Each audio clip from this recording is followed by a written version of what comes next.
पहला सौदा में आप सबका स्वागत है और बाजारों के खुलने की तैयारी प्री ओपनिंग सेशन में नजर डालने किस तरह के संकेत हैं। एसजीएक्स निफ्टी से 50 अंकों का नुकसान इनफैक्ट जो एशियाई बाजारों में दिख रहा है उस पर भारतीय बाजार रिएक्शन देते हुए नजर आ रहे हैं। साफ तौर पर कमजोरी की तरफ का इशारा। निक्की 1.25% कमजोर है 200 अंकों से ज्यादा के नुकसान के साथ। बाकी बाजार 1% कमजोर, सिर्फ हांगकांग को छोड़ दिया। इनफैक्ट अब हांगकांग में भी कमजोरी हो गई, जो आधा % मजबूत था अब ½ % नीचे आ गया शायद। तो ये एक कमजोरी बढ़ाने वाला मार्केट होता हुआ दिखता है। कल की छुट्टी के बाद आज खुला तो एक तो इनके लिए कल की तेजी उसका फायदा उठा नहीं पाए और आज की कमजोरी भी इन्हें झेलनी पड़ रही। तो हांगकांग के बाजार कमजोर है। अब देखना होगा सोमवार को जब चीन के बाजार फिर से खुलेंगे 2 दिन की छुट्टी के बाद, वहां क्या रुझान रहेगा। लेकिन फिलहाल भारतीय बाजारों के खुलने की तैयारी और यहां पर रुझान कोई बहुत अच्छा पॉजिटिव साइड पर तो फिलहाल आते हुए दिख नहीं रहा है। तो देखना होगा हम कितने कमजोर खुलते हैं। रुपए की चाल पर भी रखेंगे नजर इस वक्त। चलिए पहली टिक आपकी स्क्रीन पर 50 अंक ऊपर है सेंसेक्स और 85 अंक ऊपर निफ्टी भी आपको नजर आएगा। तो कुछ टिक्स तो हरे निशान में दिख रही है और उसकी वजह है एनटीपीसी का स्टॉक जो 10% ऊपर है। पहली टिक पर हीरो मोटोकॉर्प 2-2.5% ऊपर है। ये स्टॉक है जो 1-2 काफी आपको एक्शन में नजर आ रहे हैं। टाटा स्टील में 2-2.5% की मजबूती। सन फार्मा 7% कमजोर दिख रहा है यहां पर शुरुआती टिक पर। रुपए की चाल पर रखिए नजर, मजबूती के साथ हुई है शुरुआत। रुपए में भी ट्रेंड साफ दिख रहा है, एक दिन मजबूत शुरुआत, एक दिन कमजोर शुरुआत और रेंज वही 66 से लेकर 66.50 के बीच में। तो आज 9 पैसा मजबूती के साथ शुरुआत की है करेंसी मार्केट ने 66.15 पर। तो कोई बहुत बड़े संकेत तो है नहीं इस वक्त, लेकिन एक संकेत साफ तौर पर दिख रहा है आईटी शेयरों के लिए और वो आज दिग्गज एफआई सीएलएसए की तरफ से जो रिपोर्ट्स आई आईटी सेक्टर को लेकर, रुपए की कमजोरी को लेकर, वो बड़े आशान्वित हो रहे हैं। ये सेक्टर अच्छा कामकाज करेगा ऐसा लग रहा है। और अगर इनकी रिपोर्ट पर भरोसा करके चंदन वायदा कारोबार के ट्रेडर्स को कोई आईटी शेयर खरीदना हो तो कहां पे सबसे ज्यादा मजबूती दिखती है आपको? जी हाँ, यहाँ पे टीसीएस की तरफ मैं ध्यान रखना चाहूंगा। टीसीएस देखें ओवरऑल इसका जो मीडियम और लॉन्ग टर्म ट्रेंड है पॉजिटिव है और रिसेंटली देखें स्टॉक ने 2520 2540 से आसपास सपोर्ट लिया है। जरूर ऊपर में 2620 का लेवल नहीं निकाल रहा है, बट उसके ऊपर निकलता है तो मेरे हिसाब से 4 से 5% तक का मूवमेंट आ सकता है। स्टॉक ऑप्शन में भी एक्टिव है तो यहाँ पे 2650 2700 की कॉल में भी ट्रेड किया जा सकता है। मेरा मानना है कि 2650 2700 तक के लेवल आने वाले 4-5 दिनों में टीसीएस में देखे जा सकते हैं। चलिए टीसीएस यहाँ पर एक अच्छा मूव आता हुआ दिखाई जरूर दे सकता है। लेकिन जो 2 स्टॉक्स इन्होंने स्पेसिफिकली उस पर चर्चा की है, एक तो विप्रो इन्होंने अपग्रेड किया है, इस पर एक अंडर परफॉर्मर था ये और इसे एक आउट परफॉर्मर करार किया है। और टेक महिंद्रा में इन्होंने सेल साइड की रणनीति सुझाई है। इनफैक्ट वो अपनी पोजीशंस यहां पर हल्की करेंगे। टारगेट प्राइस इन्होंने कहा है कि 510 से अब घटाकर 450 रहेगा। इन दोनों काउंटर्स पर मयूरेश आपकी क्या सलाह होगी? क्या वाकई में आपको लग रहा है टेक महिंद्रा करंट लेवल से ज्यादा बढ़त दिखा नहीं पाएगा? Generally I think Harshada ji IT sector की बात करो तो हम टॉप टियर आईटी नेम्स में काफी बुलिश हैं in terms of 2 factors. I think जैसे क्रॉस करेंसी इंपैक्ट दिख रहा है, that will beneficially definitely have a beneficial impact as far as tailwinds is concern. और दूसरी utilisation levels are seeing an increasing trend. अगर specifically मैं विप्रो और टेकएम की बात करूं तो मुझे लगता है I think Wipro might under perform for the next quarter और 2। आई थिंक वो थोड़ी स्टेबिलिटी आने में टाइम लगेगा। बट टेकएम में आई थिंक जितनी पूरी खबरें और जितनी मैनेजमेंट कॉमेंट्री एसोसिएटेड थी related to their EBIT margin, related to under performance और द टेलीकम्युनिकेशन सेगमेंट जो आई थिंक 52% कंट्रीब्यूट करता है, that can have some amount of impact. I think उतने नंबर्स में बुरा दिखा नहीं in the quarter gone by. तो मुझे लगता है I think on a quarter on quarter basis या ईयर ऑन ईयर बेसिस की हम बात करें तो the growth can be quite reasonable for Tech Mahindra. जैसे मैनेजमेंट ने गाइड किया है एबिट मार्जिन भी शायद सॉफ्ट रह सकते हैं, बट फ्रॉम FY17 ऑनवर्ड्स मुझे लगता है I think there can be significant growth in earnings both in dollar and rupee terms. तो मुझे लगता है I think Tech on decline becomes a very good bet. In fact, we've got our own target of around 646 Tech Mahindra पे अगले 12 महीने। Okay, तो ये राय आती है यहाँ पर टेक महिंद्रा पर। लेकिन 2 स्टॉक और हैं जहां पॉजिटिव खबरें आती हुई दिख रही है और वो है फार्मा स्पेस से। लगता है डिफेंसिव भी थोड़ा काम करें आज के बाजार में। जो कमजोरी दिख रही है लुपिन और ग्लेनमार्क की एक ड्रग को फर्स्ट फेज के ट्रायल में मंजूरी मिली, अब सेकंड फेज में जाने वाली। तो ये तो खैर ठीक है, एक ऑपरेशनल खबर है कि एक से दूसरे फेज में जा रहे हैं, थोड़ी पॉजिटिव है सेंटिमेंट के लिहाज से। लेकिन लुपिन के लिए एक दवा लॉन्च करने की मंजूरी मिली है अमेरिका में। अब वायदा कारोबार के ट्रेडर्स के लिए इन दोनों शेयरों में क्या खरीदारी का मौका है क्या चंदन, या फिर कोई और स्टॉक फार्मा स्पेस में जो आपको लगता है वो खरीदना चाहिए इन दोनों के बजाय? जी देखें ओवरऑल डेरिवेटिव्स डेटाबेस देखें तो लुपिन और ओरो फार्मा 2 काउंटर्स है जहां पे लगातार लॉन्ग्स इंटेक्ट है, और यहाँ पे देखें जब भी कंसोलिडेशन होता है तो लॉन्ग लिक्विडेट होते हैं, नए शॉर्ट्स नहीं बनते हैं। ओवरऑल इनका ट्रेंड पॉजिटिव है और पिछले 4-5 दिनों से देखें स्टॉक 1840-1850 के लेवल होल्ड कर रहा है, तो मेरे हिसाब से एक छोटा सा स्टॉप लॉस लगा के ऊपर में 1950 तक के मूव लुपिन में देखे जा सकते हैं। वहीं ओरो फार्मा की बात करें, स्टॉक काफी स्ट्रॉन्ग है, पिछले 2 साल से लगातार ये परफॉर्म कर रहा है। रिसेंटली इसने 645 का एक पैनिक बनाया था, बट जिस हिसाब से वापस वो रिकवरी देखे और अपने आप को होल्ड कर रहा है, लग रहा है कि स्टॉक में वापस अपस्विंग देखे जा सकते हैं। 720 के आसपास का सपोर्ट रहेगा, वापस इमीडिएट में 780 तक के 780 से 800 तक के लेवल देखे जा सकते हैं। और वहीं दूसरे काउंटर्स फार्मा में देखें, ग्लेनमार्क देखें 6-7 दिनों से यहाँ पे करेक्शन आ रहे हैं, थोड़े से सोर्स बन रहे हैं, बट इसका प्राइस बिहेवियर ऐसा है कि स्टॉक में 3-4 वीक तेजी होती है, फिर 1-1.5 वीक का करेक्शन होता है और फिर वापस अपस्विंग आ जाता है। तो मेरे हिसाब से ये जो प्राइस फॉर्मेशन इसका बन रहा है, शायद ये डिक्लाइन आया है, उसके बाद वापस अपस्विंग आ सकता है। हालांकि 4-5 दिनों से सोर्स बन रहे हैं, बट यदि नीचे में 1020 का लेवल होल्ड कर जाता है तो वापस यहाँ पे 1150 तक के बाउंस बैक की गुंजाइश स्टॉक में देखी जा सकती है। ओके, ये फिलहाल अपडेट्स आती हुई इन स्टॉक्स में, तो ग्लेनमार्क, ऑरोबिंदो, लुपिन जैसे स्टॉक्स रेडार पर रहेंगे। ऑफ कोर्स सिप्ला भी आज का एक एक्टिव ट्रेड रहेगा, जहां पर कल रात को ये खबर आ गई थी कि ये एक यूएस में एक्विजिशन करने वाले हैं करीब $550 मिलियन का, यानी कि 55 करोड़ का, और ये जेनरिक बिजनेस है। इनफैक्ट सिप्ला ने कंफर्म कर दिया है कि ये करेगी, वो न्यूज फ्लैश अभी आपकी स्क्रीन पर आता हुआ, 100% जेनरिक कारोबार वो खरीदने वाले हैं। हेटेरो की बात हो रही थी, बस वो कॉन्फर्मेशन आना है, कंफर्मेशन, ऑफिशियल कॉन्फर्मेशन आ गया है। तो क्लियरली आप देखिए प्री ओपन सेशन में वो स्टॉक करीब 1.5% के गेन्स दिखाता हुआ, और यूएस एक बड़ा मार्केट है जहां पर सिप्ला का प्रेजेंस थोड़ा सा लिमिटेड है, तो वहां पर पकड़ बनाने में यहाँ पर मदद जरूर मिलेगी। तो ये काउंटर्स आज क्लियरली फोकस में रहेंगे। लेकिन कौन से दूसरे स्टॉक्स पर आज आपकी नजर होनी चाहिए जहां पर आज ट्रेड का एक अच्छा मौका दिख रहा है? पूजा हमारे साथ है यही बताने के लिए। पूजा जी, ज्यादातर खरीदारी की ही कॉल्स निकल कर आ रही है और जो रुझान है वो ऑटो काउंटर में आज देखने को मिल रहा है। शुरुआत पहले कॉल से करते हैं। सिमी भौमिक ने एचपीसीएल में खरीदारी करने की राय दी है। इसमें इनका मानना है कि एक रिकवरी दिखने की उम्मीद है और इंट्राडे में ही 815 के लेवल्स इस काउंटर में देखने को मिल सकते हैं। दूसरे कॉल में पुनीत केंद्रा की तरफ से आ रही है। इन्होंने मारुति में खरीदारी करने की राय दी है। एक बुलिश पैटर्न यहाँ पर देखने को मिल रहा है और अगले 1 से 3 दिनों में 4290 तक के लेवल्स भी ये काउंटर आपको दिखा सकता है। तो यहाँ पर भी खरीदारी करके चलने की राय। और आखिरी कॉल में भी खरीदारी की ही राय आ रही है। मोहित गाबा ने एलआईसी हाउसिंग फाइनेंस में खरीदारी करने की राय दी है। एक पॉजिटिव प्राइस स्ट्रक्चर है यहाँ पर देखने को मिल रहा है और 2 दिनों में इनका मानना है कि 438 तक की तेजी इस काउंटर में देखने की उम्मीद है। तो तीनों ही कॉल्स में आज जानकार खरीदारी करने की राय दे रहे हैं। ओके, तो यहाँ पर तेजी की कॉल्स आती हुई। राकेश बताइए, आपके रेडार पर कौन से स्टॉक से आप क्या सलाह दे रहे हैं?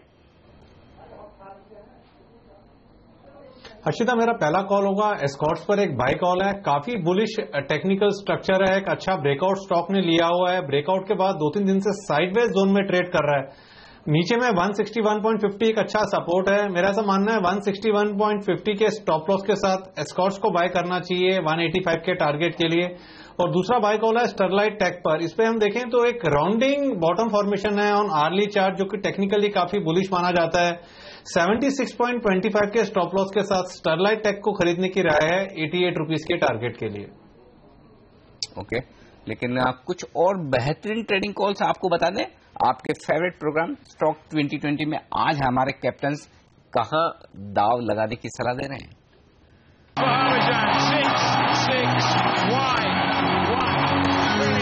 चलिए क्विकली देख लीजिए हमारी 10 की टीम आज की। ज्योति लेबोरेटरीज, एफएमसीजी स्पेस की कंपनी, हमारे एक्सपर्ट्स बुलिश है इस कंपनी के बिजनेस मॉडल को लेकर। और हेंकल शायद वापस अपना ऑप्शन एक्सरसाइज करता हुआ नजर आया, तो एक पॉजिटिव है। एनबीसीसी जिस स्पेस में बिलोंग करती है हमारे एक्सपर्ट्स मानते हैं टॉप पिक है। जिस तरह के करेक्शंस दिखा रही है ये काउंटर लगातार आपको निबलिंग करने यानी कि हल्की खरीदारी करने के मौके दे रहा है। खरीदारी करने के रुझान बना सकते हैं आप। ग्रेफाइट इंडिया अपने रिसेंट करेक्शन के बाद जिस तरह से प्रमोटर्स लगातार छोटी छोटी ही सही लेकिन लगातार जो खरीदारी कर रहे हैं वो कन्विक्शन दे रहा है इस कंपनी को लेकर। वॉकहार्ट और सिप्ला 2 फार्मास्यूटिकल स्पेस की बेट्स हैं। हालांकि सिप्ला को लेकर तो आज खबरें हैं कि बड़ा एक्विजिशन कर सकती है, लेकिन उसके बावजूद हमारे एक्सपर्ट्स मानते हैं कि इन लेवल्स पर रिसेंट करेक्शन के बाद शायद अच्छे एंट्री पॉइंट्स हैं। हमारा राजा जिस तरह का बिल्डअप हो रहा है वो इंडिकेट कर रहा है कि स्टॉक में शायद upside for the time being capped है। बिकवाली करने के यहां पे भी मौके ढूंढे जा सकते हैं। इलेक्ट्रोथर्म इंडिया हालांकि बहुत तगड़ा डेट है तो एक बड़ा कंसर्न उस लिहाज से हो सकता है। ट्रेडिंग के लिहाज से इसे इस समय हमें लगता है खरीदारी करने के मौके ढूंढने चाहिए, लेकिन अगर डेट कम होता है या फिर बिजनेस में पिकअप होता है तो शायद एक अच्छा कन्विक्शन बाय बन सकता है। बिजनेस मॉडल अच्छा है। पेज इंडस्ट्रीज, MRF और अजंता फार्मा, तीनों में बिकवाली करने की सलाह। लॉजिक यही है, जिस तरह की बिल्डअप हो रहे हैं, इंडिकेशंस आ रहे हैं कि शायद अपसाइड कैप हैं, स्टॉक्स में वीकनेस देखने को मिल सकती है, लेकिन स्टॉप लॉसेस के साथ इन पोजीशन को आज आप अप्रोच करें। आज के लिए मेरी टीम पे आप नजर डालेंगे तो इसमें एक मिक्स टीम है और अशोक लीलैंड SBI दोनों ही खबरों चलते खरीदारी करिए। SBI में सेलेक्टर्स को लगता है कि जो 273 में प्रेफरेंशियल किया जाएगा वो एक ट्रिगर हो सकता है। अशोक लीलैंड में 40% तक FIIs को खरीदारी की मंजूरी दी गई है, वो एक ट्रिगर होगा। लेकिन कॉलगेट उसकी वजह से बहुत ज्यादा कमजोरी इसमें देखने को मिल सकती है क्योंकि वैल्यूएशंस बिल्कुल जस्टिफाइड नहीं है और कंपनी मान रही कि ग्रोथ में थोड़ी सी कमी आएगी। लेकिन हिंडाल्को एक टेक्निकल बाउंस यहां बनता हुआ दिख रहा है तो यहां पर खरीदारी सलाह होगी। जस्ट डायल, टाटा मोटर्स दोनों ही वीक दिख रहे हैं काउंटर। जस्ट डायल में लगातार सेलिंग प्रेशर लगातार बना हुआ है, अभी भी आप देखेंगे तो वहां पे पोजीशन शॉर्ट की तरफ ज्यादा है। वहीं टाटा मोटर्स आप प्राइस कम करने की बात कर रहे हैं अपनी गाड़ियों की तो वो भी एक इनके नेगेटिव है। लेकिन रिको इंडिया एक फंडामेंटली बहुत ही स्ट्रांग कंपनी है और सेक्टर्स लगता है डिजिटल इंडिया का बड़ा फायदा इसको होगा तो यहां पर खरीदारी सलाह होगी। सीएट और अपोलो दोनों ही सेक्टर्स हमें लगता है कि कमजोर ट्रेड करेंगे और इस वजह से लगातार इसमें वीकनेस देखने को मिली क्योंकि ये वो स्टॉक्स है जहां पर बहुत अच्छी रैली देखने को मिली थी तो अब यहां पे बिकवाली की सलाह होगी। वहीं एमटेक ऑटो सिंगल डिजिट में जाने की तैयारी कर रहा है तो यहां पे भी एक शॉर्ट का केस बनता है। तो एक मिक्स टीम आज के लिए।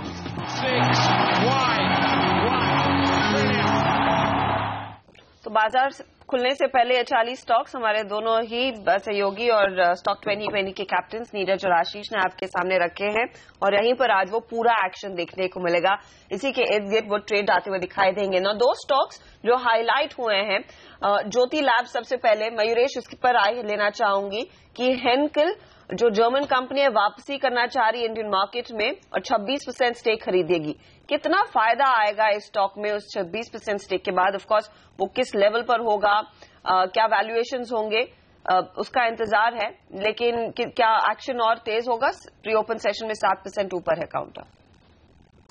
So clearly, I think one really needs to look at what kind of pricing happens if it happens. So I think वो एक unknown है, लेकिन जैसे इनका business model है, I think they're trying to expand probably across the country, distributorship बढ़ाने की कोशिश कर रहे हैं, लेकिन कहीं ना कहीं हमें comfort नहीं आ रहा है probably in the terms of business model and in terms of valuations. तो मुझे लगता है I think if really somebody wants to pick out something within the FMCG discretionary space, I think Bajaj Electricals एक बहुत बढ़िया play हो सकता है।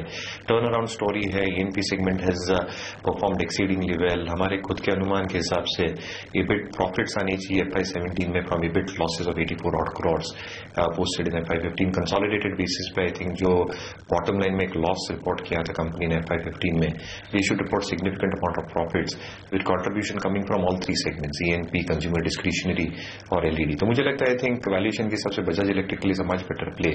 हालांकि आई थिंक ज्योति लैब जैसे मैंने कहा आई थिंक थोड़ा कंफर्ट नहीं आ रहा है in terms of how their business model is panning out at this point of time.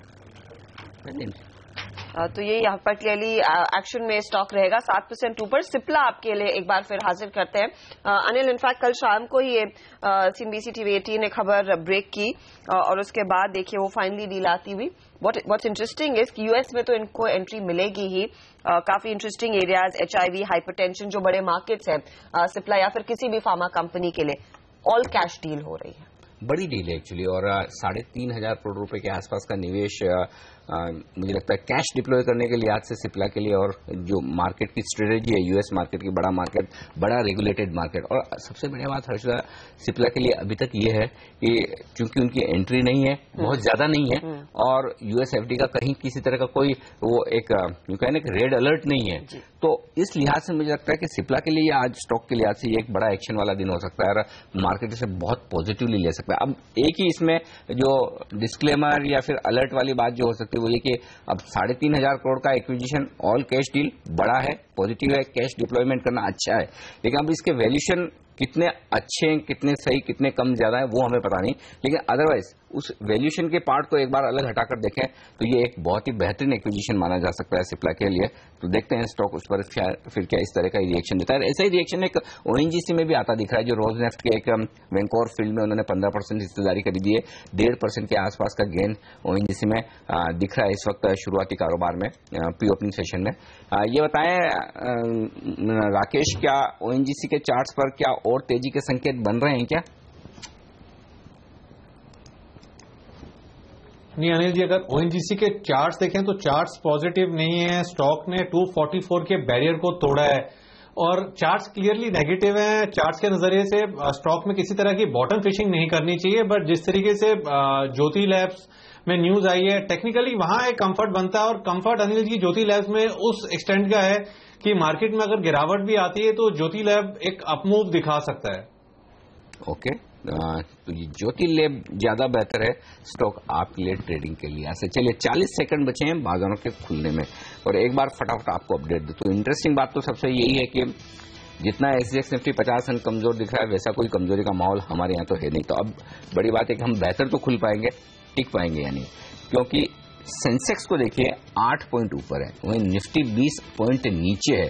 तो निफ्टी ज्यादा एसजीएक्स निफ्टी के करीब है, लेकिन वो भी फिर भी कमजोरी उतनी नहीं है 50 पॉइंट जितनी। तो बैंक निफ्टी पर अब संकेत देख ले, फिर बैंक निफ्टी 0.5% के आसपास की कमजोरी दे रहा है। तो इसका मतलब ये कि आप प्री ओपनिंग सेशन पर भरोसा मत कीजिए, भरोसा प्री ओपनिंग सेशन के खुलने के बाद पहले 2 मिनट में बाजार कहां सेटल होता है वो देखना होगा, वो शायद कमजोरी की तरफ बताएगी। चलिए पहली टिका आ चुकी है आपकी स्क्रीन पर। इस वक्त 45 अंक नीचे सेंसेक्स और 25 अंक नीचे निफ्टी खुलता हुआ दिख रहा है। तो कमजोरी के साथ शुरुआत होती हुई दिख रही है। सेंसेक्स और निफ्टी पर कमजोरी थोड़ी बढ़ती हुई 70 अंक नीचे, अब 100 अंक नीचे सेंसेक्स और निफ्टी 35 अंक नीचे। तो हम कह रहे थे कि कमजोरी बढ़ सकती है, वो जरूर ध्यान में रखनी चाहिए। 125 पॉइंट नीचे अब सेंसेक्स हो चुका है और 40 अंक नीचे निफ्टी और 7800 के लेवल को निफ्टी अब तोड़ चुका है, ये संकेत आता हुआ दिख रहा है। और नजर बैंक निफ्टी पर रखिए, दिक्कत यही है 1.25% का बड़ा नुकसान बैंक निफ्टी पर होता हुआ दिख रहा है।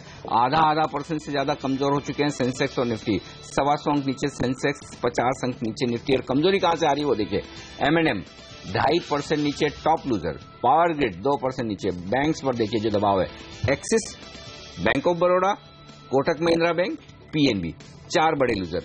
मेटल्स, अब आइए मेटल्स में भी जो दबाव दिख रहा है वो साफ तौर पर आपको नजर आएगा टाटा स्टील में। कुछ और स्टॉक्स जो एक्शन में है कमजोरी की तरफ, वेदांता और केन कमोडिटी के कारोबार से जुड़े हुए स्टॉक्स फिर से दबाव में बनते आ रहे हैं, यहां पर 1.5% का नुकसान है। तो आज की कमजोरी को लीड कौन कर रहे हैं? पहला तो हो गया बैंक्स, दूसरा हो गया कमोडिटी स्टॉक्स और तीसरा हो गया आपके लिए ऑटो स्टॉक्स। ऑटो में भी अच्छी कमजोरी देखने को मिल रही है। तो ये 3 स्टॉक ऐसे हैं, 3 स्पेस ऐसी है जहां से दबाव बनता हुआ नजर आ रहा है। ये तो हाल है आपका कैश मार्केट का। वायदा कारोबार में एक लोअर सर्किट लगता हुआ 10% का, वो एमटेक ऑटो में वो खुल गया, अब 15% की लगने की तैयारी है।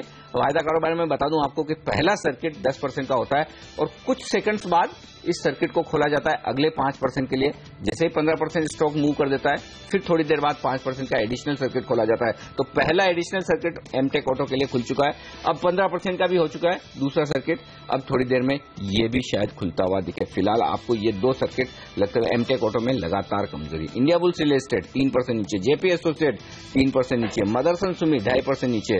तो आज रियल एस्टेट स्टॉक जो कल के स्टार परफॉर्मर थे सब पिट रहे हैं। आज देखिए आईबुल, यूनिटेक, ये सारे शेयर नुकसान में ट्रेड कर रहे हैं। कल पावर स्टॉक्स में अच्छी तेजी हुई थी, अदानी पावर आज देखिए 2% नीचे हो गया आज फिर से। और बैंक्स तो कमजोर रही है जिनका हमने जिक्र किया। मजबूत सिर्फ और सिर्फ फार्मा है, सिप्ला 2% ऊपर, ग्लेनमार्क 2% ऊपर, अशोक लेलैंड में 1.25% की मजबूती है। लेकिन ये याद रहे, अशोक लेलैंड में भी बताना चाहता हूं आपको, एफआईएस की लिमिट 24% से बढ़ाकर 40% करने को आरबीआई ने मंजूरी दी है। लेकिन ये याद रहे कि अभी भी 24% की लिमिट भी पूरी नहीं हुई है, वहां पर भी 20% यानी कि 4% का कुशन पहले से ही है। एफआई और खरीद सकते थे, तो ऐसा नहीं कि लिमिट फुल हो गई थी और अब मंजूरी मिली हो, ट्रिगर से बाहर नहीं आया, अचानक और पैसा आएगा, वैसी सिचुएशन नहीं। तो लोगों को सावधान रहना जरूरी है जी। शायद इसीलिए वो स्टॉक थोड़ा सा मध्यम ग्रोथ ही दिखा रहा है, 1 से 1.5% का इजाफा। लेकिन जैसे अनिल ने कहा कि फार्मा कंपनियां यहीं पर फोकस है। सिप्ला ऑफकोर्स 3% तक का तेजी दिखा चुका है, अब 1.5 से 2% के गेन्स देखने को मिले हैं। ग्लेनमार्क फार्मा आपके लिए हाजिर करते हैं, जिसे एक यूएस एफडीए की ओर से नॉड मिला है एक पर्टिकुलर दवा के लिए। 2% की तेजी यहां पर देखने को मिली है। लुपिन भी यहां पर नए लॉन्चेस की पूरी तैयारी में और यूएस में लॉन्च करने वाले हैं। स्टॉक बहुत ही माइल्ड गेन दिखा रहा है, हल्की सी बढ़त है, 3 से 4 रुपए का ही इजाफा देखने को मिला है। अब दूसरे काउंटर्स जो फोकस में है, ज्योति लैब्स जो एक बहुत प्रोमिनेंट प्रोडक्ट है इनका, उजाला, जिसे हम सब वाकिफ है। अब ज्योति लैब्स में हेंकल जैसी जर्मन कंपनी जो पहले भारत में थी, अब वो फिर से लौटने की तैयारी है और ज्योति लैब्स का रूट लेंगे, 26% हिस्सेदारी खरीद सकते हैं कंपनी में। चर्चा जारी है, 6% भागा है ज्योति लैब्स का शेयर। तो यहां पर एक बहुत स्मार्ट मूव आता हुआ खुलते ही। डिशमन कल पिटा था, आज फिर से एक बाउंस बैक आया है। एनबीसीसी आधे % के गेंस दिखा रहा है, इनको करीब 380-85 करोड़ का ऑर्डर मिला है, लेकिन स्टॉक में वॉल्यूम पिकअप है, प्राइस एक्शन ज्यादा नहीं देखने को मिला है। इलेक्ट्रोथर्म इंडिया एक छोटी कंपनी, इलिक्विड स्टॉक है, लेकिन याद रखिए ईडलवाइज की एआरसी एसेट रिकंस्ट्रक्शन कंपनी ने इसमें 10% का स्टेक खरीदा है। शायद इनको बेल आउट करने की पूरी तैयारी, और वो स्टॉक देखिए 7% का अपटिक दिखाता हुआ। तो ऐसी छोटी कंपनियों में भी थोड़ा बहुत प्ले आता हुआ जरूर दिखाई दिया है। साथ ही साथ हम देख रहे हैं कुछ सेल साइड की पोजीशंस अनिल एक्टिवेट होती हुई दिखाई दे रही है, इसलिए मिड कैप इंडेक्स अब 90 पॉइंट नीचे। एक इंटरेस्टिंग स्टॉक हर्षला आपकी स्क्रीन पर, सारे गामा में देखिए भयंकर वॉल्यूम एक्शन होता हुआ दिख रहा है, और 1 2 3 4 5 6 7 बड़े सौदे होते दिख रहे हैं, और सारे बड़े सौदों की साइज एक ही है, 1.15%, यानी कि 2-2 लाख शेयरों के आसपास का सौदा होता हुआ दिख रहा है। और दोनों ही एक्सचेंज पे हुआ है, एनईसी पर भी और बीएसई पर भी, और 360 रुपए 80 पैसे, 362 रुपए 95 पैसे, ये दोनों एक्सचेंज की अलग अलग प्राइस है, और दोनों ही एक्सचेंज पर ये स्टॉक 5% के ऊपरी सर्किट पर ट्रेड कर रहा है। 6 लाख शेयरों का कारोबार बीएसई पर, 6.25 लाख शेयरों का कारोबार एनएसई पर, और इससे आप अंदाजा लगा सकते हैं कि करीबन 7% के आसपास की हिस्सेदारी सारे गामा की बदलती हुई दिख रही है। बता दूं आपको कि बाजार के कुछ पुराने जाने माने इन्वेस्टर्स ने पिछले कुछ समय में सारे गामा के स्टॉक पर खरीदारी की थी, और आज ये बड़े सौदे हो रहे हैं। इसमें यह देखना इंटरेस्टिंग होगा कि खरीदार और बिकवालों में किनके नाम कल सामने आते हैं अगर ब्लॉक डील रिपोर्ट होती है। लेकिन पहले प्राइस और वॉल्यूम का एक्शन यहाँ पर साफ तौर पर आपको नजर आ रहा है इस स्टॉक पर। इसी पर राय लेते हैं। उससे पहले बता दूं कि बाजार 200 अंक अब कमजोर हो चुका है। सेंसेक्स पर, निफ्टी पर 65 अंकों का नुकसान। तो जो ट्रेडिंग रेंज का लोअर एंड हम कह रहे थे कि जो नेक्स्ट सपोर्ट निफ्टी पर 7,750 के आसपास का है, एग्जैक्टली वहीं पर सपोर्ट लिया है। इस वक्त तो 7,748-47 का आज का लो है। लेकिन सारे गामा ट्रैक करते हैं मयूरेश आप इस स्टॉक को? अनफॉर्चुनेटली अनिल जी मैं नहीं करते। कोई बात नहीं, वैसे जनरली ये ऑफ रेडार तो है ही स्टॉक, इसमें कोई डाउट नहीं। लेकिन चार्ट्स के लिहाज से चूंकि अब है तो ऊपर के सर्किट पर राकेश, लेकिन फिर भी अगर आप बता पाएं कि लंबी अवधि के लिहाज से क्या टारगेट्स कुछ खरीदारी के बन रहे हैं, यदि हाँ तो कितना ऊपर जा सकता है शेयर? अनिल जी काफी स्ट्रांग टेक्निकल चार्ट स्ट्रक्चर है। स्टॉक ने एक अच्छा ब्रेकआउट दिखाया था। ब्रेकआउट के बाद हम देखें तो ऊपरी स्तरों से 500 रुपए के हाइज लगाने के बाद स्टॉक ने करेक्शन दिखाई थी, और अनिल जी आज के सत्र में 356 रुपए के ऊपर स्टॉक जब दोबारा से निकला है तो अपनी उस करेक्शन को टेक्निकली इसने खत्म करा है, अप ट्रेंड को रिज्यूम करा है। प्राइस वॉल्यूम एक्शन भी काफी स्ट्रांग है, और स्टॉक देखें तो जो इसके अभी रिसेंट हाइज थे अराउंड 500 रुपीज के, उनको टेस्ट करने का पोटेंशियल रखता है। अगर पोजिशनल व्यू है, किसी का डिलीवरी का व्यू है, तब नीचे में 327 के स्टॉप लॉस बनते हैं, और अगर इंट्राडे 1-2 दिन का व्यू है तो मेरा ऐसा मानना है 350 के आसपास के स्टॉप लॉस लगाना चाहिए। ओके, 350 का स्टॉप लॉस जरूर लगाइए। स्टॉक देखिए 5% ऊपर 362 पर ट्रेड कर रहा है इस समय। 200 पॉइंट से ज्यादा का करेक्टिव मूव सेंसेक्स पर। बैंक निफ्टी कल जो हम जश्न मना रहे थे कि इसमें अच्छी तेजी थी, आज ये back to square one, 300 point टूट गया है, और फिर से यहाँ पर प्रेशर बनता हुआ दिखाई दिया। शुरुआती मिनटों में जिस तरह की गिरावट हो रही है ना, ऐसा लग रहा है कि मतलब लोग बहुत ज्यादा इंतजार करना नहीं चाहते, जहां मौका मिले वहीं बेच दीजिए। अब 7,750 एक छोटा सपोर्ट है, उसे होल्ड कर पाते हैं यानी, और नहीं तो फिर सीधा यहां से 75 पॉइंट की रिस्क और बढ़ती हुई दिखती है। क्या चंदन फिर ऐसे में जिनकी शॉर्ट है क्या उन्हें कवर करना चाहिए कि 7,750 पर? अगर नहीं कवर करना है तो फिर उनकी शॉर्ट का ट्रेलिंग स्टॉप लॉस क्या होगा? जी देखें, जिनके पास शॉर्ट पोजीशन है वो बने रह सकते हैं, बट 7850 का ट्रेलिंग रखना चाहिए। 7750 कल का सपोर्ट था, और वो उसके नीचे होल्ड करता है तो यहाँ पे थोड़ा प्रेशर आ सकता है, और मेन प्रेशर है वो बैंक निफ्टी में आ रहा है। निफ्टी जरूर पिछले 2-3 दिन का सपोर्ट होल्ड कर रहा है, बट वहाँ पे कंटिन्यूसली प्रेशर आ रहा है। तो यहाँ पे निफ्टी यदि 7750 के नीचे होल्ड करता है तो जो रिसेंट लो बने 7665 वहां तक जाने की गुंजाइश रह सकती है। तो जिनके पास शॉर्ट की पोजीशन है उनके ट्रेंड ग्रिप में है, तो 7850 का ट्रेलिंग स्टॉप लॉस लगा के पोजीशन रखें। और या यदि उनको थोड़ा सा कंजर्वेटिव व्यू लेना है तो फ्यूचर की पोजीशन हेज करके और ऑप्शन में शिफ्ट हो जाए, ताकि कम रिस्क में उनका नेक्स्ट मोमेंटम वो कंटिन्यू रह सकता है। तो कुछ हेजिंग स्ट्रैटेजी आप इस समय अपनाएंगे तो फायदा कमा सकते हैं, प्रोटेक्टेड रहेंगे। बाजार जो टूट रहा है उसका ट्रिगर जो है वो एशियन मार्केट से आया है। निकाई 1% नीचे था जब हमने लास्ट देखा, अब आपकी स्क्रीन पर लेकर आएंगे। निकाई 2% गवा चुका है। हैंग सेंग के मार्केट में भी अब हम देख रहे हैं 1% तक की गिरावट आती हुई। और नॉर्मली हम डाउ फ्यूचर्स को इतने सुबह सवेरे नहीं देखते। जो चाइना का पूरा कहर है उसके बाद डाउ फ्यूचर्स पर एक सुबह में नजर जाती है। आज देखिए करीब 100 पॉइंट की गिरावट यहां पर देखने को मिल रही है। और डाउ फ्यूचर्स इंपॉर्टेंट इसीलिए है क्योंकि आज वो यूएस में जॉबलेस डेटा आने वाला है। उसमें अगर स्थिति बेहतर होती हुई दिखाई देती है, यानी कि जॉबलेस क्लेम्स कम रहते हैं, तो पॉसिबिलिटी है कि शायद वो अगली एफओएमसी की बैठक में रेट हाइक का अनाउंसमेंट आएगा। इसीलिए ये मार्केट काफी क्लोजली उस डेटा को वॉच कर रहा है। फिलहाल इंटरनेशनल मार्केट से संकेत खराब है। मुझे तो चिंता यूरोप की है क्योंकि 3% के कल गेंस लेके यूरोप के बाजार जो बंद हुए हैं, आज अगर इस तरह का माहौल एशिया में रहता है तो यूरोप का कम से कम 1-1.5% नीचे खुलना तो पक्का है, क्योंकि उसके मतलब फिर दोपहर बाद हम और शायद पिट सकते हैं। हाँ, तो अगर मिड सेशन में कहीं कोई रिकवरी मिले 7,750 पे होल्ड होता हुआ देखिए, फिलहाल तो लग नहीं रहा है, लेकिन हाँ ठीक है, वहाँ वक्त जरूर बिता रहा है मार्केट। तो अगर वहां से कोई रिकवरी आ जाए तो फिर उस पर जरूर आप थोड़ा सा एक्ट करें तेजी की तरफ। लेकिन पीएसयू बैंक्स के बजाय प्राइवेट बैंक ज्यादा कमजोर हो रहे हैं। कोटक, यस, एक्सिस तीनों ही गिरने में आगे 2.5% नीचे। और क्या शॉर्ट करना चाहिए इनमें से किसी को? चंदन, क्या कहेंगे आप? जी अनिल जी, देखिए पूरी बैंक निफ्टी का स्ट्रक्चर यहाँ पे नेगेटिव है और इनमें बिकवाल इसलिए आ रही है क्योंकि कल का बाउंस बैक आया था और एक होप बना था कि कहीं शॉर्ट टर्म बॉटम नहीं बना दे, और उसके चलते वापस जो डिस्ट्रेस सेलिंग आ रही है उसके मद्देनजर यहाँ पे वापस सेलिंग देखने को मिल रही है। बट मेरे हिसाब से जो सिलेक्टिव पीएसयू बैंक है जैसे पीएनबी या सिंडिकेट बैंक है, वहाँ पे वीकनेस और ट्रेंड ज्यादा नेगेटिव है। बट फिर भी आप यदि एक्सिस बैंक की बात करें तो स्टॉक देखिए 540 के सपोर्ट तोड़ने के बाद लगातार गिर रहा है। गिरावट आ सकती है बट नीचे में मेरे हिसाब से 467 से 465 का सपोर्ट यहाँ पे मिल सकता है। तो 1.5-2% और गिरने के बाद यहाँ पे वापस सपोर्ट बनता हुआ नजर आएगा। पिछले 2 दिनों में जितनी तेजी से रियल एस्टेट काउंटर्स चढ़े थे उतनी ही तेजी से यहाँ पर ये गिर भी रहे हैं। आज देखिए इंडिया बुल्स रियल पिट रहा है। ऑफ लेट डीएलएफ में अच्छी खासी तेजी बनती हुई दिखाई दी थी, तो वहां पर एक करेक्टिव मूव आया है। इसमें ओबरॉय रियल्टी भी आप जोड़ सकते हैं, एचडीआईएल जोड़ सकते हैं। 2.5% का करेक्शन देखने को मिला है। राकेश, जो कल परसों में जो भी तेजी आई थी इन स्टॉक्स में, अब आपकी क्या कॉल है? एग्जिट कर लें, शॉर्ट करना सही है इन स्टॉक्स को? आप देखिए हर्षिता, नीचे लेवल से एक सपोर्ट था इंडिया बुल रियल एस्टेट में, एचडीआईएल में, और उन्हीं लेवल से एक रिबाउंड देखने को मिला है। टेक्निकली एक ट्रेडिंग रेंज में रहे, निचले स्तरों पे सपोर्ट है, ऊपरी स्तरों पे रेजिस्टेंस है। एज ऑफ नाउ ट्रेडिंग के नजरिए से तो इन स्टॉक्स में कुछ नहीं करना चाहिए, क्योंकि जो इनके ऊपर के टारगेट थे इंडिया बुल रियल एस्टेट ने तो अचीव करे थे, एचडीएल ऑलमोस्ट उसके पास तक पहुंचा था, बट आज उसमें गिरावट देखने को मिल रही है।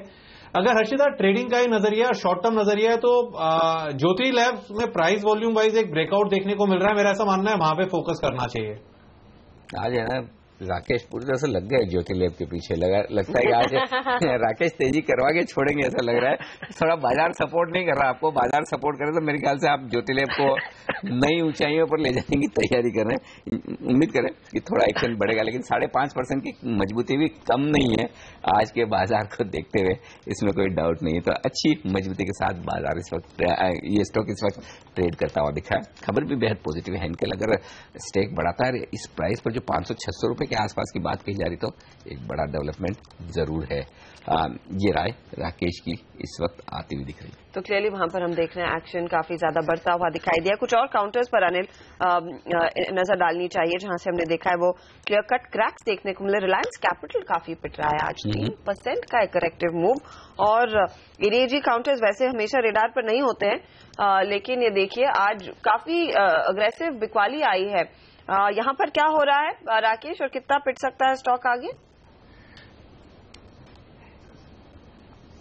हर्षिता, अगर टेक्निकली देखें तो रिलायंस कैपिटल में एक पुल बैक जो आया था, आज की जो डाउन मूव है वो क्लियरली दर्शा रहा है कि वो जो करेक्शन थी जो ऊपर की तरफ, वो प्राइस पुल बैक वो खत्म हो चुका है। और निचले स्तरों पे देखें तो स्टॉक में नीचे में 280-287 के अराउंड एक सपोर्ट आता है और यहां तक स्टॉक आराम से नीचे में फिसल सकता है। चंदन, बैंक निफ्टी की हालांकि मैं आपसे बात कर चुका हूं, लेकिन बात करते करते देखिए 300 अंक नीचे हो गया बैंक निफ्टी। तो बैंक निफ्टी ने कल जितनी मजबूती दिखाई देना वो 15 मिनट भी नहीं टिकी है। आप देखिए पूरी की पूरी खत्म हो गई बैंक निफ्टी। तो पूरे एक दिन की मेहनत आज देखिए मिनटों में गायब हो गई है। आधा घंटा भी नहीं है, 15 मिनट में सारा खत्म। ये बताइए कि बैंक निफ्टी क्या वाकई में अब शॉर्ट करने लायक बचा है कि ओवर सोल्ड हो चुकी? क्योंकि मैं डेटा जो देख रहा था, आप देखिए 16,000 के लेवल पर बैंक निफ्टी में पुट में हाईएस्ट ओपन इंटरेस्ट, हालांकि साइज बहुत ज्यादा नहीं, 2,60,000 शेयरों की है, क्योंकि आजकल तो बैंक निफ्टी में हर रोज 2, 2.5, 3 लाख 4 लाख शेयरों का ओपन इंटरेस्ट हर रोज बदल रहा है। इतनी पोजीशंस तुरंत तेजी से शिफ्ट होती हुई दिख रही है। तो ये क्या ये समझना ठीक है कि 16,000 के आसपास बैंक निफ्टी सपोर्ट लेगा, उस लिहाज से शॉर्ट कवर करना चाहिए इन लेवल्स पे, या क्या राय होगी आपकी फिर? जी अनिल जी, जैसा कि जो हमने डिटेल एनालिसिस की है, बैंक निफ्टी 15,800 16,000 के आसपास एक बहुत बड़ा सपोर्ट है। मैं वापस यहाँ पे मेंशन करना चाहूंगा कि जो बाजार में जो रैली हुई थी मई 2014 से, उस टाइम बैंक निफ्टी का लेवल 15,800 था और वो निकालने के बाद में 20,000 तक का बैंक निफ्टी का मूवमेंट आया था। और यदि ये बुल मार्केट है तो वापस उन्हीं लेवल से इसको टर्न होना पड़ेगा। तो उसी लेवल से देखें तो एक 15,800 16,000 एक बहुत बड़ा सपोर्ट है। तो मेरे हिसाब से इस सपोर्ट को बाजार को होल्ड करना चाहिए, बट वहां से टर्न करे तभी समझ में आएगा कि यहाँ पे बॉटम बनना चाहिए। बट फिलहाल देखें वो लेवल भी अभी 200-250 पॉइंट दूर है। तो जिनके पास शॉर्ट पोजीशन है, या तो ट्रेल करे या 15,800 16,000 के जोन के आसपास आए तब वहां पे बुक करे। आई थिंक वो एक लेवल है जहां पे बाजार ओवरसोल्ड भी हो जाएगा और पुट राइटिंग भी वहां पे सपोर्ट करती हुई नजर आएगी। ओके, ये फिलहाल स्थिति दिख रही है बैंक निफ्टी की ओर से। लेकिन जिन काउंटर्स में हम देख रहे हैं अच्छी खासी गिरावट देखने को मिल रही है, उसमें टाटा मोटर्स और टाटा मोटर्स का डीवीआर आपके लेकर आएंगे, क्योंकि कल के सत्र में इस पर काफी ज्यादा चर्चा हुई।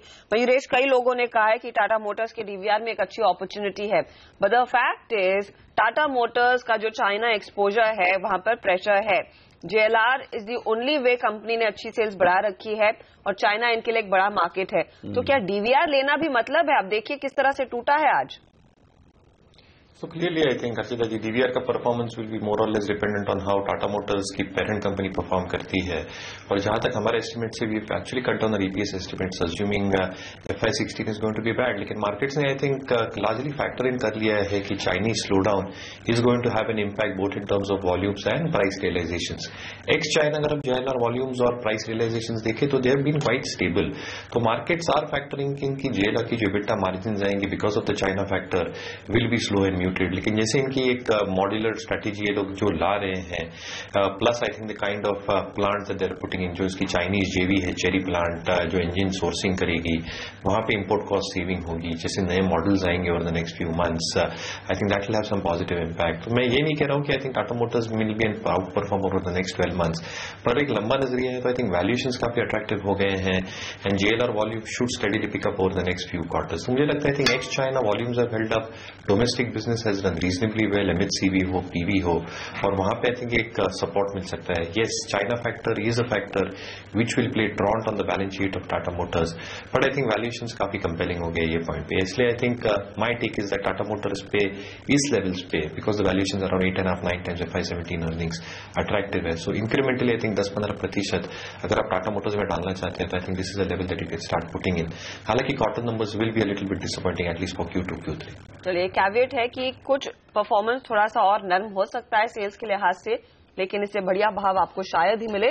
थोड़ा सा करेक्शन शायद आएगा, लेकिन धीरे धीरे करके खरीदारी शुरू होगी। एक क्विक कॉल जाने से पहले आपसे लेना चाहता हूं राकेश, 7,750 के नीचे काफी वक्त बिता रहा है बाजार, ऐसा लग रहा है कि उसको डिसिसिवली तोड़ने की तैयारी में। तो क्या फिर इंट्राडे ट्रेडर्स को या फिर पोजिशनल ट्रेडर्स भी अगर कोई है तो क्या उन्हें थोड़ी और कमजोरी के लिए तैयार होना चाहिए? 7,665 7,675 क्या आज आ सकता है?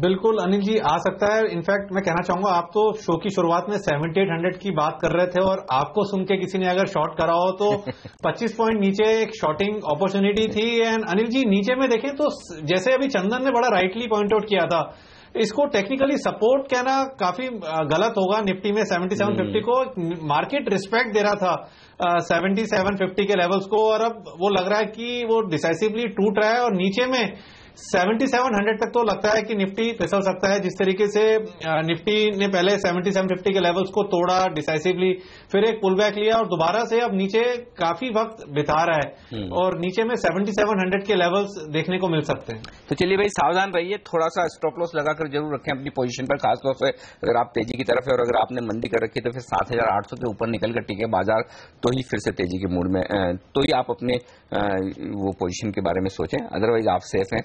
लेकिन फिलहाल 250 अंकों का नुकसान, सेंसेक्स पर 80 अंक नीचे। निफ्टी वक्त है हमारे तीनों एक्सपर्ट से विदा लेने का। मयूरेश, चंदन और राकेश, शुक्रिया आपका आज सुबह हमारे साथ जुड़कर बाजार स्टॉक सेक्टर्स पर अपनी राय हमारे साथ शेयर करने के लिए। ब्रेक का वक्त है और ब्रेक के बाद लौटेंगे, बात करेंगे हम सेंट्रम वेल्थ मैनेजमेंट के एग्जीक्यूटिव डायरेक्टर और CIO कुंज बंसल से, जानेंगे बाजार पर उनकी रणनीति और निवेश के मौकों पर उनकी राय इस ब्रेक के बाद।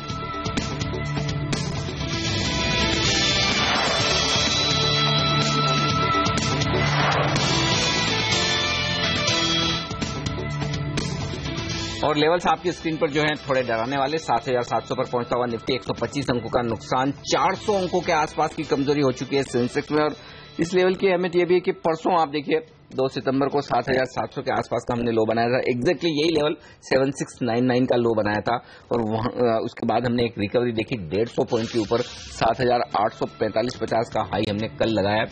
लेकिन जो कमजोरी होती दिख रही है, अब नेक्स्ट लेवल जो आपके रडार पर होना चाहिए वो होना चाहिए 7667, 7667 का। और इस लेवल की अहमियत क्या है? 25 अगस्त पिछले हफ्ते मंगलवार को जो बड़ा करेक्शन हुआ था सोमवार को, उसके बाद मंगलवार को एक और करेक्शन जो दिखा था, उस दिन हमने ये लो बनाया था 7667 का। उसकी तरफ तेजी से पहुंचता हुआ दिख रहा है मार्केट और उस लेवल से महज 20 अंक ऊपर बचा है, तो काफी तेज गिरावट 450 अंकों की होती हुई दिख रही है।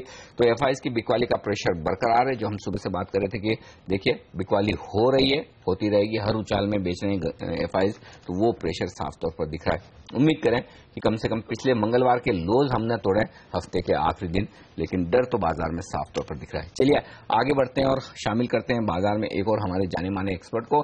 सेंट्रम वेल्थ मैनेजमेंट के एग्जीक्यूटिव डायरेक्टर और CIO कुंज बंसल हमारे साथ है और कुंज बाजार पर गहरी पकड़ रखते हैं डायरेक्शन के लिहाज से दोनों ही तरफ। कुंज, लेकिन ऐसे लेवल पर हम आपसे बात कर रहे हैं कि वाकई में मेक और ब्रेक हो सकता है, क्योंकि पिछले मंगलवार को जो लोज बनाए उसी के बेहद करीब आ गए, मुश्किल से 10-20 पॉइंट वहां से ऊपर है। क्या लग रहा है, इतनी कमजोरी क्यों हो रही? फिर से हम वही पुराने लोज टेस्ट करने की बार बार कोशिश कर रहे हैं? क्या इसका मतलब ये समझना ठीक है कि नीचे की रिस्क अभी भी खुली हुई है, खतरा बरकरार है? क्या 5 से 10% की गिरावट हो सकती है निफ्टी में यहां से भी?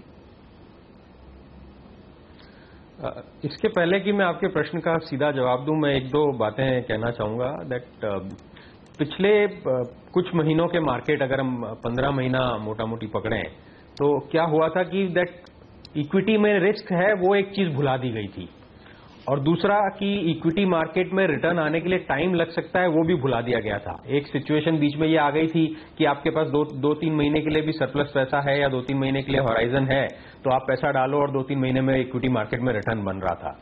तो आई थिंक इक्विटी मार्केट क्या कर रहा है कि ये दोनों कॉन्सेप्ट्स की वापस याद दिला रहा है कि एक तो इक्विटी में रिस्क है और एक ये है कि थोड़ा सा टाइम देना पड़ सकता है या टाइम की आप श्योरिटी नहीं रख सकते। हैविंग सेड दैट, अगर हम शॉर्ट टर्म मार्केट की बात करें तो क्लियरली बहुत प्रेशर पिछले दिनों में रहा है, हालांकि बीच बीच में डेड कैट बाउंस जिसे अंग्रेजी में बोलते हैं वो रिकवरी देखने को मिलती रही है, जैसा कल भी मिली, पर लगता है कि अभी शॉर्ट टर्म में एक बार प्रेशर रह सकता है और उसका मेन कारण है सेलिंग, एफआईआईज की सेलिंग। ऐसा नहीं है कि फंडामेंटल्स बहुत अच्छे थे तो खराब हो गए या बहुत खराब थे तो और खराब हो गए। जैसे थे एक medium to long term direction में इंडियन इकोनॉमी के, वैसे ही है। जिनका बिलीफ था कि वो अच्छे हैं और अच्छे हो रहे हैं, मेरे ख्याल से उनको ऐसे नंबर्स इनफ मिलेंगे ये मानने के लिए कि अच्छे थे और अच्छे हो रहे हैं, और जिनका ये भी बिलीफ था कि नहीं खराब थे या अच्छे नहीं हो रहे हैं, उनके लिए वो नंबर्स भी मिलेंगे।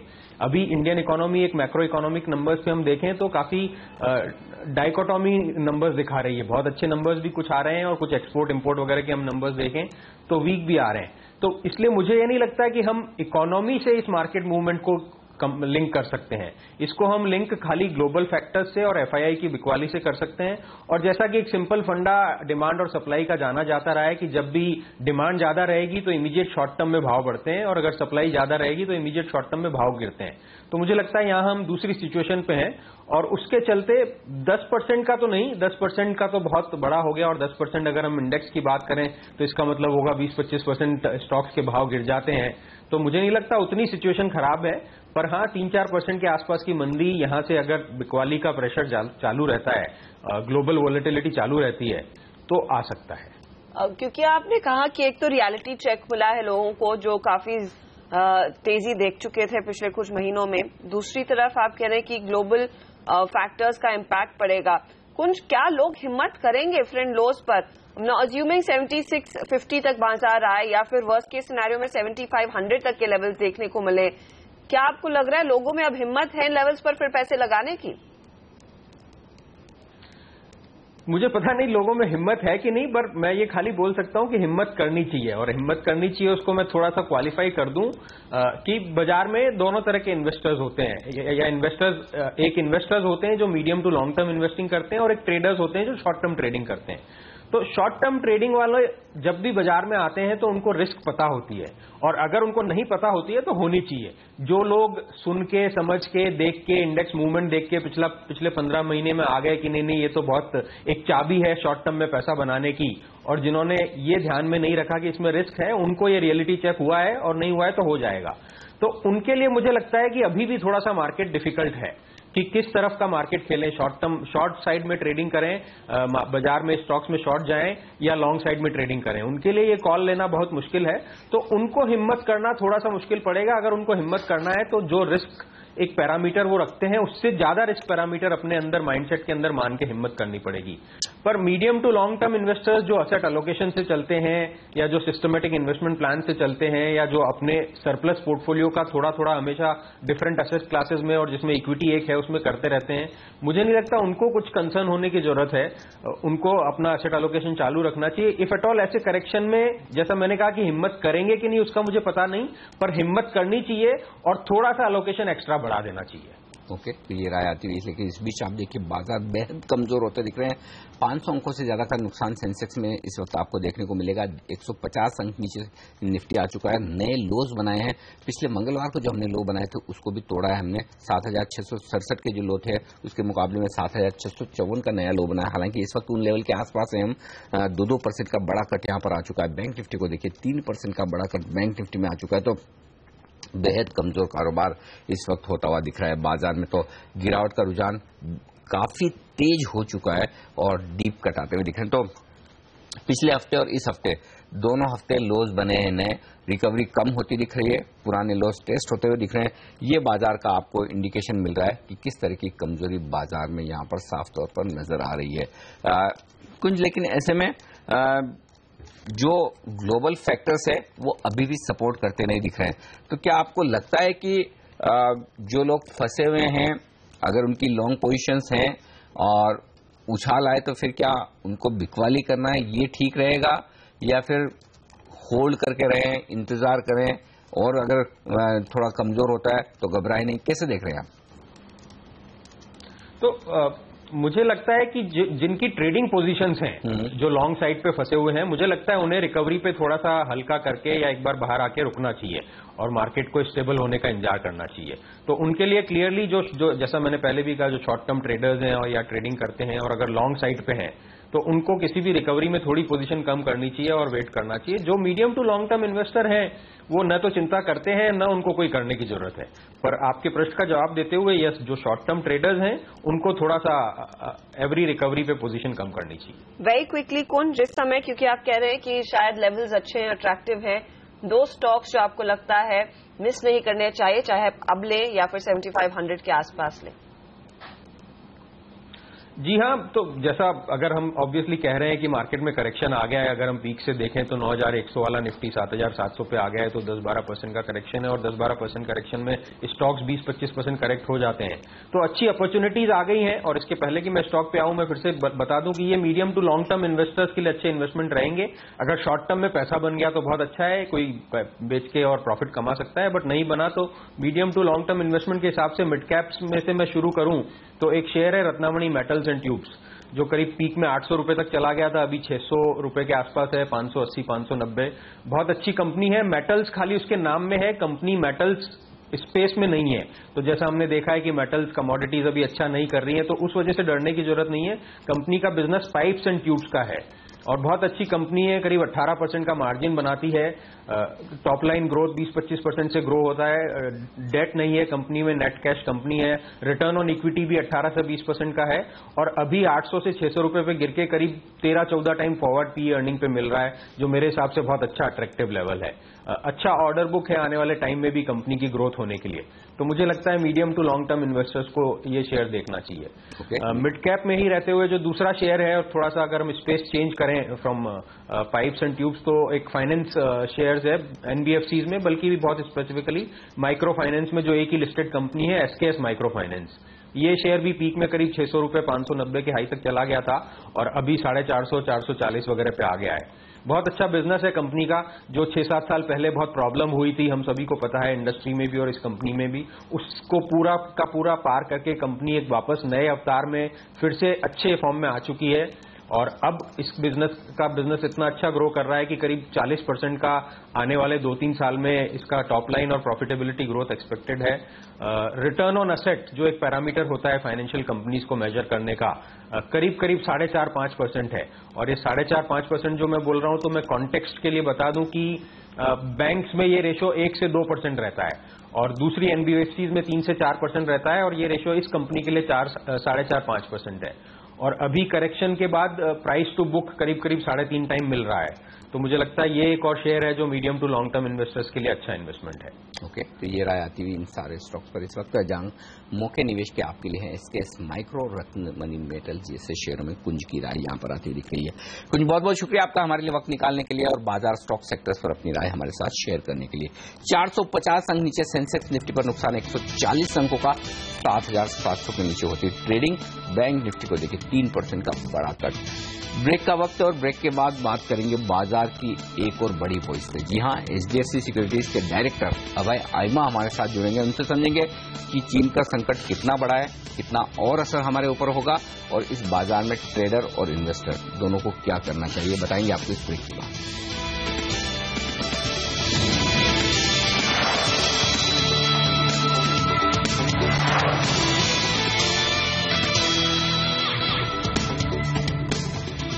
भारतीय बाजारों में आज एक तगड़ा झटका लगता हुआ लगभग 500 पॉइंट की गिरावट सेंसेक्स दिखा चुका है। 450 पॉइंट तक के नुकसान के साथ इस समय कारोबार करता हुआ और 76-79 पर इस समय निफ्टी। छोटे मझौले काउंटर्स पिट रहे हैं, लेकिन जो बड़ा झटका आया है वो बैंक निफ्टी की ओर से आया। कल की 300 पॉइंट की तेजी बिल्कुल हवा होती हुई और उससे ज्यादा और भी गिरावट बनती हुई दिखाई दी है।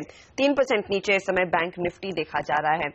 यहां से अब स्थिति कैसी दिख रही है, क्या मार्केट में कॉल लेना चाहिए, इस समय जानकार क्या कह रहे हैं, क्या बाजार में मौका है या फिर आपको दूर ही रहना है। हमारे साथ इसी पर बात करने के लिए जुड़ रहे हैं एचडीएफसी सिक्योरिटीज के डायरेक्टर अभय आयमा। अभय, स्वागत है आपका। आज फिर हमने देखा है भारतीय बाजारों में एक बहुत बड़ा झटका लगा है। पिछले कई दिनों में चीन का संकट दुनिया भर के मार्केट्स को परेशान कर रहा है। अब सवाल यही है, कंसिडरिंग हम हर रोज इतने गहरे कट्स देख रहे हैं, क्या अब 2008 जैसी स्थिति बनती हुई दिखाई दे रही है?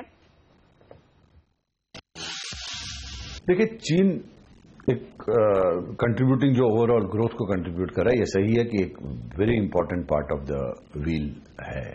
तो उस हिसाब से अगर चाइना जहां के मैक्सिमम ग्रोथ स्लो डाउन होता है तो इम्पैक्ट स्वाभाविक है।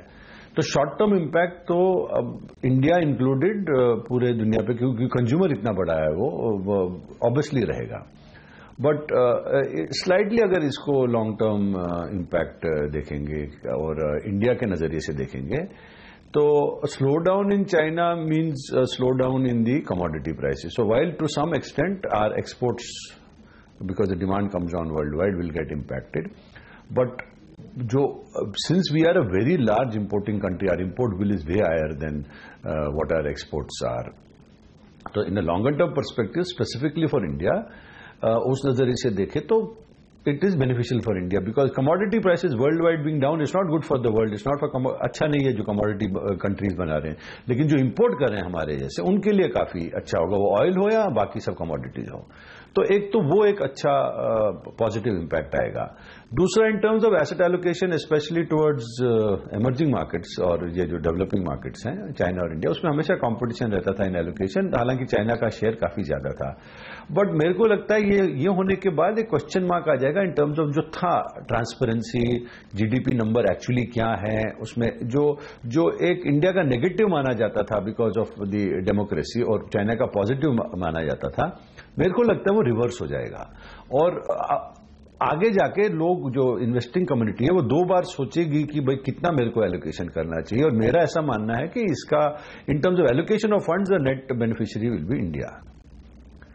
आपका एक और सवाल था 2008 से लेके 2008 का और अब का, मुझे नहीं लगता है कि कोई भी कंपैरिजन हो सकता है, क्योंकि वो एक अक्रॉस द बोर्ड प्रॉब्लम था। एसेट क्लासेस सब इन्फ्लेटेड थे। आप रियल एस्टेट, आप ऑयल देखिए, गोल्ड देखिए, सिल्वर देखिए, इक्विटी मार्केट, डेट मार्केट, तो वो एक अलग किस्म की प्रॉब्लम थी।